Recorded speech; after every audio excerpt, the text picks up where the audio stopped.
ማሪቤል ተረቱን ከመጀመራችሁ በፊት ሰብስክራይብ በማድረግ እንድትጀምሩ እናሳስባለን። በክሪስታል ተራሮች አካባቢ ማሪቤል የምትባል ልጅ ትኖር ነበር። ምንም ቤተሰብ አልነበራትም። በሻማ ሱቅ ውስጥ ትሰራ ነበር። እናም ብዙ ጊዜ በሰዎች ትናቅ ነበር።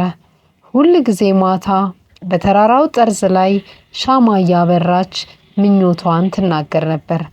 አንድ ቀን በንጉሳዊ ቤተ መንግስት ታላቅ የእሳት ነበልባል በዓል እውነተኛውን ምኞት ያደረገ ሰው በተራራው አስማት አንድ ስጦታ ይሰጠዋል የሚል አዋጅ ታወጀ።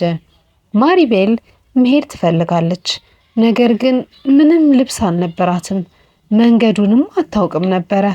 ማሪቤል የሌሊት ሻማዋን እያበራች እያለ ረጋ ያለ ንፋስ ነፈሰ።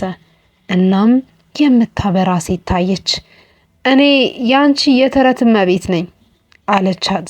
በበትሯ ማዕበል የማሪቤልን ልብሶች ወደ ብር ካባ ቀየረቻቸው። ጫማዋንም ወደ ብር ጫማ ቀየረችው። ጭልፊቱንም ወደ ቤተ መንግስት ተሸክሟት እንዲሄድ አዘዘችው። ነገር ግን አስታውሺ፣ የመጨረሻው ነበልባል ሲቃጠል አስማቱ ይጠፋል አለቻት የተረት እመቤት። በቤተ መንግስት ውስጥ ሀብታም እንግዶች ታላቅ ምኞትን፣ ወርቅ፣ ስልጣን፣ ዝና ተመኙ። ተራዋ ሲደርስ ማሪቤል በእርጋታ እንዲህ አለች፣ ሀብት አልፈልግም። ምኞቴ ደግነት ነው፣ እንደኔ ያሉ ድምጾች እንዲሰሙ። የመጨረሻው የመሰዊያው ነበልባል ወደ ሰማያዊ ተለወጠ። የእውነተኛ አስማት ምልክት ነበረ። ተራራው ማሪቤልን መረጣት።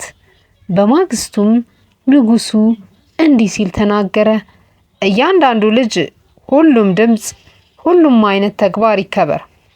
ማሪቤል በሁሉም የተወደደች የተራራው ልብ ጠባቂ ሆነች። እናም የተረት እመቤት በሹክሹክታ ልብሽ ላይ ያለውን አስማት ነበረ እንዲያበራ የረዳሁሽ አለቻት። እውነተኛ አስማት የሚጀምረው ትናንሽ ልቦች ትልቅ ነገር ሊያደርጉ እንደሚችሉ ካመንን ብቻ ነው።